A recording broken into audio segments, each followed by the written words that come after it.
61A, lecture number 36. Announcements. The SCHEME project is due on Tuesday, but try to finish Monday to earn an early submission bonus point. Lab 13 is due Tuesday, but this week many labs have been replaced by office hours. So before you try to come to lab, please go to this link, which was also announced over Piazza, that will tell you which labs are in person and which ones are not.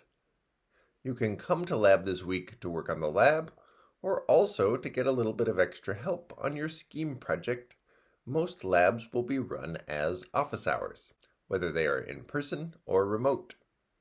And all the remote office hours are held on oh.cs61a.org. And we have this special structure both because people are traveling and because the SCHEME project is due, and we want to make sure that you don't have to wait a long time to get help in office hours today and tomorrow. Today we have office hours from 9 a.m. to 9 p.m. online, oh.cs61a.org, and some in-person office hours.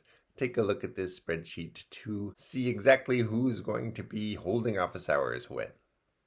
Homework 10 is due next Thursday, that's after Thanksgiving.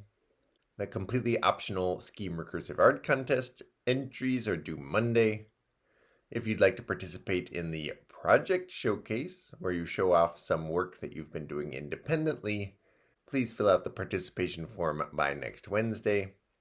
And if you'd like an opportunity to earn an A+ in the course, you can fill out that form by the end of RRR week. Today is the last day of required content in the course. So the final exam will include lecture material up through and including today's lecture. And today I'm canceling my online office hours because I'm traveling. And today's lecture wraps up what we're going to learn about SQL this semester. And there isn't much left to learn, but it's important to learn what we talk about today, aggregation and groups, in the context of everything you've learned already. Because it's often the case that a SQL query will put together many ideas in order to get something done in a succinct manner. We won't have lecture on Wednesday or Friday because of the Thanksgiving holiday, so this is my last chance to say Happy Thanksgiving. I hope you enjoy the break.